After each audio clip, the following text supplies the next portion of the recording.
자, 계속해서 태영호 국민의힘 최고위원의 녹취록 파문도 좀 짚어보겠습니다. 자, 이재명 대표가 이른바 돈봉투 의혹 사건에 대한 새로운 대응법이라고 해야 될까요? 얼마 전부터 기자들이 이렇게 질문을 하면 의도적인 동문서답을 내놓고 있는데, 자, 오늘 동문서답의 주인공은 바로 태영호 최고위원이었습니다. 수도권 탈당 관련된 거는 받아들이고 불안을 느끼고 있으셨는데 당국으로 제안을 하신 게 있으신가요? 우리 태영호 의원의 그 녹취 문제는 어떻게 돼갑니까? 그 명백한 범죄 행위로 보이던데. 지금 검찰 수사가 진행된 다음에 탈당을 해야 된다는 의견도 있었는데요. 여기 내려가시겠습니다. 태영호 사건을 검찰 수사를 한다고요? 원래 의무적 수사 사항이라고 하던데. 네, 이 대표뿐 아니라 오늘 민주당 최고위원 회의에서도 태영호 의원의 녹취록 파문에 대한 문제 제기가 나왔는데요. 판넬까지 들고 설명에 나선 서영교 최고위원 이야기에 이어서 권칠승 수석 대변인 얘기까지 듣고 가겠습니다. 공천, 선거 등을 미끼로 대통령실 공무원이 선거에 개입하면 이건 선거법 9조 위반입니다. 기소했던 서울중앙지검장 누굽니까? 윤석열 당시 중앙지검장입니다. 한동훈 법무부 장관은 당시 서울중앙지검 3차장이었습니다. 다시 한번 경찰, 검찰은 압수수색해야 되는 거 아닙니까? 당무에 개입한 의혹이 매우 크고 대통령실의 정치 중립 위반이다. 이게 사실이라면 명백한 중대 범죄다라는 데 의견이 일치했고요. 수사 개시가 필요하다. 운영위원회를 통해서도 이 부분에 대해서는 집중 추궁할 예정입니다. 자, 홍정론 소리원 지금 네. 대통령실 이진복 정무수석이 총선 공천을 거론하면서 네. 한일 관계에 대한 옹호 발언을 요청했다. 이 태영호 의원이 자기 입으로 한 소리예요. 한 얘기인데 네. 이게 태영호 최고위원은 아니다, 내가 꾸며낸 얘기다라고 주장을 하고 있고 네. 이진복 정무수석도 그런 얘기 한 적 없다라고 네. 부인을 한단 말이에요. 자, 민주당에서는 계속 문제 제기를 하고 있네요. 네. 그 녹취록 이렇게 들어보면은요, 그 뭐 앞뒤 전후를 모르고 그것만 딱 들어보면, 저게 사실이라면 하는 생각을 누구나 좀 할 수 있는 그런 부분들이 있어요. 그런데 지금 말씀하신 대로 양측에서 다 부인을 하고 있는데, 태영호 의원 같은 경우는 본인이 과장해서 이야기를 했다 이렇게 얘기를 했고요. 이진복 수석 같은 경우에는 내가 그런 부분에 대해서 얘기할 수 있는 입장이 아니다. 저는 그런 이야기를 한 적이 없다. 이렇게 얘기를 하고 있습니다. 그렇지만 어쨌든 간에 그 내용에 있어서는 약간 부적절해 보인다는 부분이 분명히 있어요. 충분히 국민들이 오해할 수 있는 상황이고 뭐 그랬을 것 같다라고 생각할 수도 있는 부분이 있는데 오늘 아침에 그 장해찬 민주당 국민의힘 최고위원 나와서 얘기하는데요. 네. 태영호 의원이 별도로 사과를 하든지 책임을 지든지 그 말에 대해서 어쨌든 말이 실수라면 본인이 네. 과장해서 이야기한 말 실수라면 네. 엄중하게 받아들여야 된다. 그리고 이 논란이 지금 윤리 징계에 이미 지금 태영호 의원 그 올라가 있는 상황이잖아요. 네. 그래서 징계 결과에 영향을 미칠 수도 있을 것이다. 이미 역사 왜곡성 발언으로 당 윤리위 회부 징계를 앞두고 있는 상황 아니냐 이렇게 얘기를 했어요. 네, 한민수 대변인. 민주당에서는 일단 이진복 수석하고 태영호 최고위원이 전부 다 부인을 하고 있지만 수사 의뢰를 하겠다. 이렇게 내부 방침을 갖고 있는 건가요?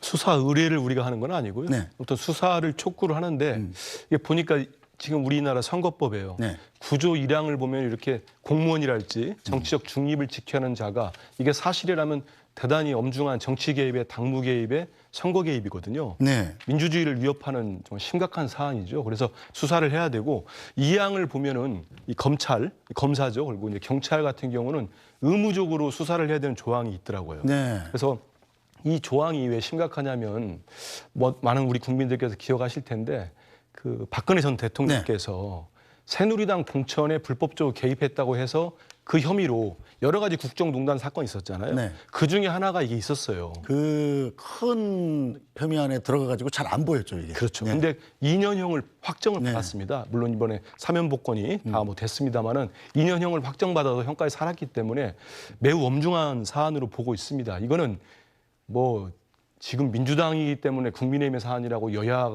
공방창에서 볼 문제는 아닌 것 같아요. 만약 예를 들어서 민주당에서 이런 내부에 이런 집권하고 있는데 네. 대통령 정무수석과 여당의 최고위원 간에 공천을 놓고 어떤 대통령을 옹호하는 발언을 해달라. 너 이 발언 잘하면 공천 걱정하지 마라. 이 내용 아니겠습니까? 이거는 심각한 사안이라고 봅니다. 그래서 민주당 문제 제기를 뭐 야당이니까 공세 이건 아니라고 보고요. 만에 하나 지금 이제 이진복 수석이나 태영호 최고위원이나 모두 부인을 하고 있는데 이게 사실이 아니고 진짜로 뭐 다 정말 믿어가지고 태영호 최고위원이 과장되게 허언을 했다. 저분 정치하면 안 되죠. 저분 정치할 자격이 있겠습니까? 다른 사람도 아니고 대통령의 정무수석을 이름을 팔아가지고 공천을 팔아서 이런 얘기를 했어요. 계속도 말씀드리겠습니다. 그 뒤로 실제로 여기에 맞는 얘기를 엄청나게 합니다. 저도 정말 믿기지 않았던 게 하나가 뭐냐면요. 일본이 외교청서에서 독도는 우리 땅이라고 발표를 합니다. 외교청서 매년 나오죠. 근데 그거를 놓고 태영호 최고위원이 한일 관계의 새로운 뭐 이정표였나요? 뭐 새로운 관계를 세울 수 있는 청서가 이번에 나왔다고 극찬을 해가지고 당내에서도 욕을 먹었어요. 그때 저는 정말 뜨악했거든요. 아무리 미안합니다. 뭐 북에서 왔다고 하지만 어떻게 이런 인식을 할까? 저도 정말 이해를 못했는데 지금 이런 녹취록을 보면은 아 그래서 그랬구나. 이해가 좀 됩니다. 네. 자, 김종혁 위원장 어떻게 보십니까? 자당의 최고위원인데 제가 제3자적 입장에서 봐도 국민의힘에는 큰 도움이 안 되는 분인 거 아닌가 이런 생각이 그냥 드는데. 아니 뭐 저 선거로 뽑힌 분에 대해서 뭐 그런 식의 제가 평가를 할 수 있는 입장은 아니고요. 한 가지는 이제 그 전에 태영호 의원 얘기가 나왔으니까 저는 이제 이재명 대표께서 그 본인에 대해서 본인 당의 의원들에 대해서 질문이 나왔는데 지난번에 또 무슨 김연아 의원은요 뭐 이렇게 물어보고 박순자 의원은요 이미 제명당한 의원도 얘기하고 근데 이번에는 또 태영호 의원은 뭐 이렇게까지 얘기하시는 것은 조금 뭐 좀 부적절하지 않나 이런 생각이 들긴 합니다. 그리고 지금 이제 태영호 의원에 대해서 얘기를 해보자면 저도 비대위원이었잖아요. 네. 저도 비상대책위원이어서 사실 그때 관저에 가서 대통령실에 가서 식사도 하고 네. 그다음에 그때 당시 이진복 수석이라든가 이런 분들하고 만나기도 하고 행사장에서도 만나고 그렇습니다. 그런데 거기서 만나면 대부분 저희가 얘기할 때 대통령실 좀 잘 도와주세요. 최고위원들이 좀 열심히 해주세요. 우리는 또 의례적으로 할 수는 있죠. 아니 뭐 대통령실 좀 열심히 해주세요. 네. 이런 얘기를 할 수는 있습니다. 그리고 실제로 그런 얘기가 오고 하고요. 문제는 공천을 거론했다는 아니 근데 거죠. 생각을 해보세요. 아니 최고위원이 누굽니까? 당의 최고 지도부입니다. 네. 공천 결정이 어디서 내려지냐면 최고위원회에서 임명한 공심위에서 내려져요. 네. 그러니까 청와대 수석이 우리 당의 최고위원에 대해서 공천을 준다 만다라고 얘기하는 것 자체가 저는 어불성설이라고 생각을 합니다. 뭐 마음속으로는 자기가 영향력을 행사해서 그렇게 할 수 있다라고 생각했는지 어떤지 모르지만 그렇게까지 수석이 선거로 뽑힌 최고위원한테 내가 당신 공천 줄 테니까 이런 발언해 저런 발언해라고 얘기할 수 있다? 저는 믿어지지가 않아요. 그렇다면 거꾸로 생각해서 근데 태영호 의원은 왜 그런 소리를 했어? 이런 얘기가 당연히 물어 나올 거 아닙니까? 네.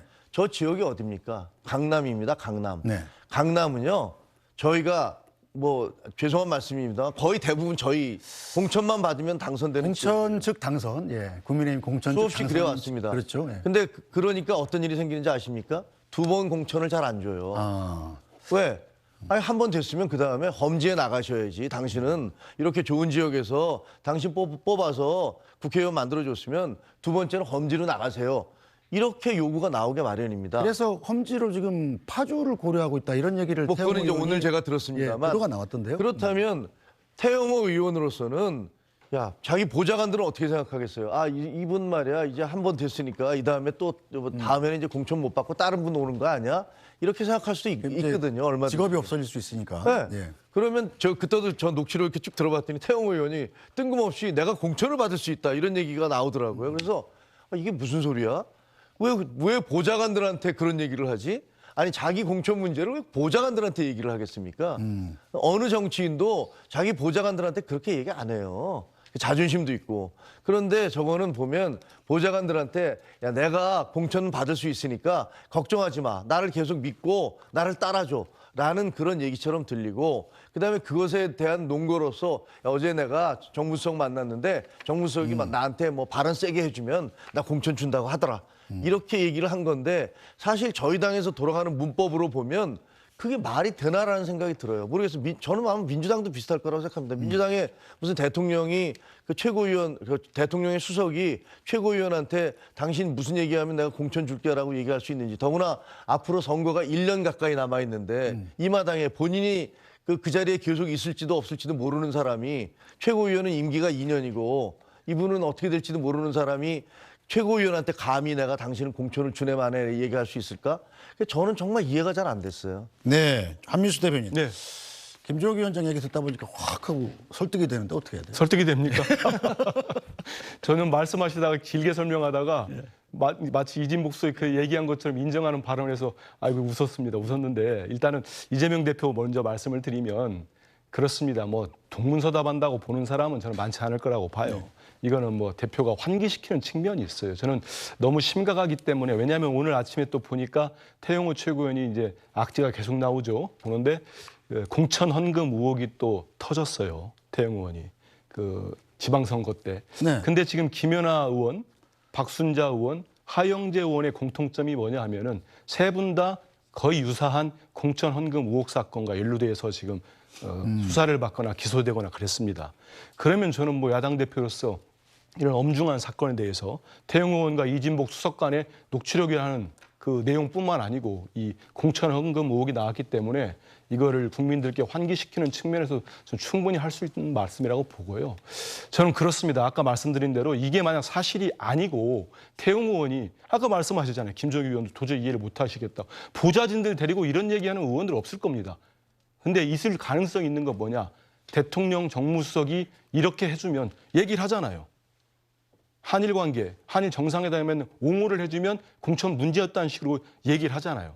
이 얘기니까 하는 거예요. 그러고 난 다음에 이 얘기를 왜 했을까? 저도 생각을 해보면 그런 게 있습니다. 보좌진한테 얘기할 때는 안심시키려고 그게 아니고 이런 얘기를 듣고 왔으니 앞으로 여기에 맞춰서 자료도 준비하고 내 발언 메시지 작성해 줘. 이 얘기거든요. 네. 바로 그 다음부터 막 터져 나옵니다. 이 옹호하는 발언들이.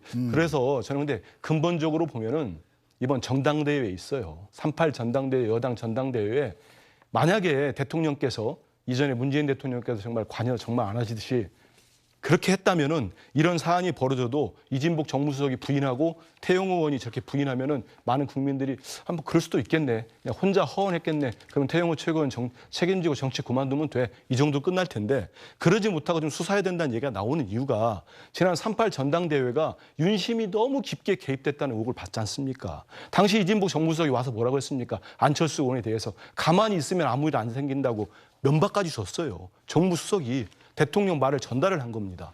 그리고 유승민, 나경원 다 주저앉혔어요. 이러다 보니 이런 일이 터지니까 많은 국민들이 의심을 하는 거예요. 실제로 이렇게 하고 있구나. 네. 이런 말씀 드립니다. 자, 일단 어제 네. 김 좀 짧게. 예. 뭐냐면요. 그 한 2주 전에 태영호 의원이 제가 이제 고향 병당협위원장인데 네. 거기에 와서 이제 강연을 했어요. 네. 대북 강연, 북한에서의 경험, 통일 문제 이런 걸 강연을 했어요. 끝나고 난 다음에 저녁을 같이 먹었는데 저희 이제 그 지역의 시도의원들도 같이 네. 여러 명이 같이 밥을 먹으면서 제가 그때 앞자리에 앉아 있었기 때문에 물어봤어요. 아니 뭐 왜냐하면 선거 얘기가 나와서 뭐 얘기를 하다가 네. 아니 태 의원님은 강남인데 무슨 뭐 그냥 거긴 당선되는 거 아니에요? 그랬더니 이분이 저는 공천 받는다는 자신 전혀 없어요. 네. 이렇게 얘기를 하더라고요. 그래서 이분이 또 무슨 얘기를 하나 이런 생각을 했었는데 그게 4월 중순 뭐 거의 5월 얼마 전이에요. 네. 만약에 지금 말씀하신 대로 3월 달부터 그렇게 열심히 대통령실을 위해서 발언을 해줘서 그랬으면 공천 문제 갖고 저하고 밥 먹으면서 저는 뭐 어떻게 될지 몰라요. 뭐 여기야 무슨 뭐 누가 공천 주면 다 되는 거니까. 걱정은 안 했을 것이다. 그렇게 네. 하겠습니까? 네. 그때 당시에 여러 명이 같이 다 네, 들었거든요. 네. 그래서 야 저분도 공천 걱정을 하고 있구나 이런 생각이 들었는데 그래서 저는 이게 터졌을 때 야 그때 저분이 계속 걱정을 하느라고 보좌관 앞에서까지 그 얘기를 하면서 나 공천 받을 테니까 걱정하지 마 이런 얘기를 한 게 아닌가라고 생각을 했어요. 네. 뭐 진실은 누가 알겠습니까? 네. 진실은 뭐 글쎄 뭐 두 분 다 부인하고 있는데 저는 그래서 아마 태영호 의원이 좀 더 훨씬 더 과장해서 얘기했을 가능성이 크다라고. 자, 그럼 일단 이진복 수석이 어제 국회를 찾았습니다. 자, 박광원 민주당 신임 원내대표 축하난을 전달하러 왔던 건데 기자들이 이 시간을 놓칠 리가 없죠. 이진복 정무수석을 붙들고 물어봤습니다. 들어보죠. 공천 이야기는 아예도 이야기도 안 했고 일본도 마찬가지죠. 뭐 그거는 뭐 최고위원 혼자 살 수 있는 일도 아니잖아요. 그 앞뒤 사항을 보면 그게 아니라는 걸 알 수 있고 그러고 자기들끼리 한 이야기예요. 그러니까 내용의 그 사실 여부는 그분들한테 물어봐야지. 내가 잊지도 안 했고 내가 한 말도 아닌데 답을 하는 것은 좀 아닌 것 같아요. 네, 한민수 대변인. 저는 뭐 솔직하게 얘기하면 저 정치부 기자를 상당히 오래 했는데 믿기지는 않습니다. 그리고 태영 의원이 지금도 저는 뭐 그런데 정말로 거기 수십 명이 모인 자리에서 저런 정무수석과의 나눈 대화를 얘기하겠습니까? 그렇기 때문에 절대 저는 함부로 할 수 없는 거고 자기 보좌진들한테 이런 메시지 앞으로 우리 방의 정책 방향은 내가 이런 얘기 듣고 왔으니 여기에 맞춰달라고 당부하면서 한 얘기를 할 가능성이 높습니다. 근데 저는 김 의원님 말씀대로 아무도 진실을 모르기 때문에 그래서 저는 수사를 좀 했으면 좋겠습니다. 아까 말씀드린 대로 검찰이 수사할 수 있는 이런 근거 조항은 선거법 9조 2항에 분명히 있습니다. 검찰은 뭐 우리 대한민국 지금 윤석열 검찰은 없는 것도 하지 않습니까? 만들어내면서 하니까 있는 거니까 했으면 좋겠고요.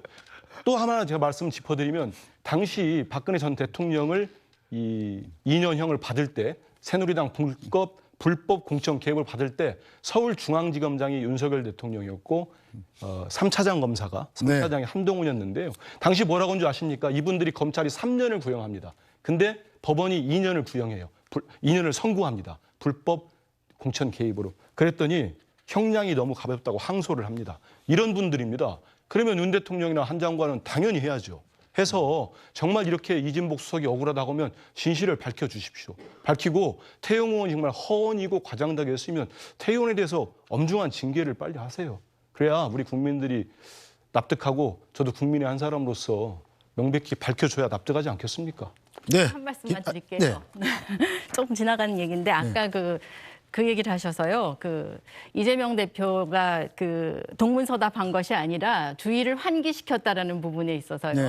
그러니까 저도 이제 국민의 입장에서 딱 바로 그 화면을 보면서 저 상황에서 이재명 대표가 뭐라고 얘기를 할까 굉장히 궁금했었거든요. 그러니까 저도 정치부 기자를 했었고 이 정치부 기자들 아까 뭐 시간을 놓치지 않고 기다리고 있다가 가서 질문한다고 하시는 것처럼 되게 궁금했었어요. 두 번 다. 그랬는데 이재명 대표가 계속 묻는 말은 대답 안 하고 김연아 의원은요? 하고 물어보셨었고 그다음에 이번에도 또 물어보니까 또 태영호 의원은요? 이렇게 물어보시는데 대답을 전혀 엉뚱한 대답을 기자들이 기대했던 것과 전혀 다른 대답을 하셨죠. 그래서 기자 입장에서 굉장히 맥이 빠지는 상황이죠. 이거 기사 쓰려고 하고 있었는데 그런 전혀 생각지 않은 대답을 하셨기 때문에 그래서 뭐 기자들이 맥이 빠지는 문제가 아니라 기자들이 어쨌든 국민들의 뜻을 국민들이 궁금해하는 부분을 물어보는 거잖아요. 그리고 당 대표로서 또 그 당의 입장을 또 밝혀야 돼. 국민 앞에 밝혀야 되는 그런 어쩌면 의무와 책임 같은 것도 있다고 저는 생각을 합니다. 그래서 그 상황에서 물론 주의를 환기시키는 당의 입장에서 주의를 환기시키는 질문도 필요하지만 일단 기자들 질문에 간단하게라도 대답을 해주고 그 다음에 이야기를 이어나갔으면 어땠을까 하는 부분이 좀 아쉬웠습니다. 그렇군요. 자, 김종혁 위원장께서 아까부터 지금 아니 아까부터가 아니고요. 그러니까 저는 그 부분에 대해서는 태영호 의원이 만약에 그 허언을 한 거라면 그게 사실 뭐 자기 보좌관들이나 자기 가까운 사람들과는 무슨 얘기는 못 하겠습니까? 뭐 과장돼서 얘기하기도 하고 부부간에도 마찬가지고 친구들끼리도 그런 일이 비일비재하지만 어쨌든 그게 정치적인 문제가 됐잖아요. 정치는 결과로서 책임을 져야 됩니다. 그러면 태영호 의원이 그 부분에 대해서 자기가 과장해서 보좌관들에게 그렇게 얘기를 했다면 거기에 대해서는 뭐 어떤 적정한 책임을 지는 것이 불가피하겠다라는 생각은 듭니다. 네. 한민수 대변인. 근데 여당 내에서 지금 우려가 나오는 거 보면은 여당 내에서도 좀 심각하게 보는 것 같습니다. 그 이유가 뭐냐면 좀 전에 말씀드린 것처럼 전당대회 때 대통령의 의중이 많이 개입됐다는 의혹을 샀지 않습니까? 그래서 지금 이른바 비윤계 지금 여러 의원들 뭐 이준석 전 대표는 물론이고 김웅 의원이나 유승민 전 원내대표까지 일제히 이번 일에 대해서 심각하게 보면서 진실 규명 수사 얘기까지 하고 있습니다. 하는 거 보면은 저는 이번 사건이 어떻게 처리되어 있느냐 아니면 이번 문제 이른바 이진복 태영호 이번에 스캔들이랄까요 커넥션이 이 부분이 사실로 드러나는 경우 아니면 사실이 아니더라도 지금까지 논란이 되는 과정이 결국은 여당 내 본격적으로 어떤 당내 갈등 네. 파워게임, 헤게모니 다툼의 시발점이 될 수도 있겠다 이런 생각이 듭니다. 왜냐하면 이게 결국은 모든 공천이 용산 대통령실 또는 대통령 의중에 따라 이루어질 수도 있겠구나. 이런 의심들을 하다가 이게 사실이라면 이건 사실 실질적으로 나온 거거든요. 일반 평의원도 아니고 당원들이 뽑은 최고위원도 대통령실의 정무수석이 공천을 가지고 이렇게 여러 가지 대통령을 위해서 활용을 할 수 있구나. 그럼 다른 의원들은 얼마나 불안하겠습니까? 아니면 다른 예비 후보들 같은 경우는. 그래서 이거는 진상이 제대로 밝혀져야 되고 그 밝히라는 요구가 야당은 물론이지만 여당 내에서도 상당히 불거질 거다 이런 말씀 드리고요. 네. 또 대표 말씀 나가기 전에 제가 잠깐 얘기 드리면 그 앞부분에 있어서 윤관석, 이성만 의원의 어떤 탈당 부분 이런 건 충분히 답변들을 또 했는데 계속 이어지니까 네. 여기에 대해서도 기자들도 관심을 가졌으면 좋겠다는 얘기했다는 말씀. 그렇게 이해를 하고요. 자, 홍정론 소리원. 네. 지금 국민의힘 내부에서도 이준석 전 대표 같은 경우는 상당히 좀 비판적인 견해를 내놓고 있는 거죠. 네, 이준석 전 대표가 좀 비판적인 견해를 내놓고 있죠. 이준석 전 대표 또 홍준표 대구시장 이 두 네. 분이 지금 비판적인 그 중징계를 요구하고 있어요. 태영호 최고위원에 대해서. 우선 이준석 전 대표 같은 경우는 뭐라고 얘기를 했었냐면은요. 지금 저 화면에 나오고 있네요. 내가 과장이었다는 해명이 뭐라고 됐나? 전당대회에 사실상 개입했던 곳에서 공천에 개입 안 하겠다고 안 하겠느냐는 고 국민은 생각할 것이다.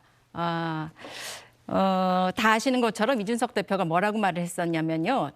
양두구육 발언했다고 당원권 정지 당했었잖아요. 1년 네. 전인데 사자성어 썼다고 1년인데 5.18에 제주 4.3까지 모욕한 상황이다. 태 의원은 더 강한 징계가 나와야 되지 않겠느냐. 이렇게 목소리를 높였습니다. 또 홍준표 전 대구시장. 전 대구시장은 이런 상황들이 어쨌든 그 지도부의 리스크라고 설명을 했어요. 최고위원 선출 때 초선, 영선 이런 신인들의 잔치가 되면서 정치 역량이 일천한 사람들만으로 지도부가 구성이 됐다. 출발부터 약간 리스크가 있었던 것 같은데 네. 리스크가 너무 일찍 온 것 같다. 이런 얘기를 하면서 자중질환으로 그렇지만 당을 혼돈케 했던 두 사람은 중징계를 해야 된다. 이러면서 두 사람이 아주 강하게 네. 중징계를 요구하고 있는 그런 네. 상황이에요. 자, 김종혁 위원장님, 이 당 윤리위 이제 징계 수위를 어느 정도 고민을 해야 될 텐데, 자, 김기현 대표 같은 경우도 이 정식으로 태 의원 징계사유에 이 건을 추가해달라고 요청을 했다고요? 아까 말씀드린 대로 이게 본인이 그 정무수석의 얘기를 상당히 과장되게 해서 자신의 어떤 공천 안정성 이런 것들을 설득하기 위해서 말씀을 하셨다면 그게 개인적으로 그냥 알려지지 않았다면 그냥 넘어갈 수도 있는 문제겠죠. 그러세요? 우리 위원장님 훌륭하시네. 이렇게 넘어갈지 모르지만 어쨌든 이게 공개가 됐어요. 그래서 정치적 파장이 일고 있지 않습니까? 만약에 이게 사실이 아닌 부분을 이렇게 과장해서 말을 했다면 거기에 대해 태 의원이 책임을 지는 것은 불가피하겠다라고 생각을 하고요. 그래서 아마 김기현 대표도 그 얘기를 하셨을 것 같습니다. 윤리위에서 어떤 결정을 내릴지는 그거는 이제 윤리위원들의 그 심사숙고와 결정에 따르는 거기 때문에 여기서 다른 사람이 왈가왈부하는 거는 온전치 않을 것 같고 저는 유승민 전 원내대표나 이준석 전 대표가 당내 비주류시잖아요. 그러니까 비주류로서 주류에 대해서 공격하시는 거 얼마든지 있을 수 있다고 생각을 합니다. 당내 민주주의라는 게 한 목소리로 다 가는 것도 아니고 민주당 내에서도 여러분 조응천 의원이라든가 이상민 의원이라든가 이런 분들께서 비판의 목소리를 높이고 계시잖아요. 근데 여야 모두 내부에서는 그런 내부 비판이 있을 수 있다고 생각을 해요. 특히 근데 이준석 대표 같은 경우는 천하용인으로 얘기되는 본인이 이제 뽑았던 네 분이 아무도 되지 않았잖아요. 네. 원래는 25%, 35%를 얻어서 본선에 올라가서 천하람 그 후보가 당대표가 될 가능성에 대해서 높이 얘기하셨지만 그 되지 않았고 나머지 분들도 다 떨어졌기 때문에 그런 부분들에 대한 어떤 그런 울분 같은 것들 그런 것이 그 대통령실이 개입해서 우리가 다 떨어졌다 이렇게 생각하실 수 있지만 또 그거를 일반 당원들이 들으면 아니 우리의 선택에 대해서 자기들이 안 되면은 그거 전부 다 그러면 우리 선택은 뭐라는 거냐 그건 다 대통령의 뜻이란 말이냐 이렇게 생각하실 수도 있어요. 네. 이해는 가지만 당원들의 선택 자체를 이렇게 폄하하거나 욕보이는 일은 안 했으면 좋겠다는 생각이 듭니다. 네, 이번 사태의 본질을 살펴보면 대통령실이 과연 공천과 당무에 개입했느냐 여부인데, 자, 사건의 전개 과정을 놓고 보면 태영호 최고위원이 보좌진들 앞에서 한 얘기인데 그럼 과연 이걸 누가 녹음해서 누가 유출했냐를 놓고도 굉장히 의문이 증폭되고 있는 상황인데요. 언론에서 보도되기로는 그 전에 태영호 최고위원실에 있었던 Y라는 비서관이 또 마녀사냥이 되고 있다고 해서 태영호 최고위원이 또 이걸 해명을 했습니다. 이미 대선 전에 2021년 6월에 의원실을 떠났다. 이 사람은 아니다.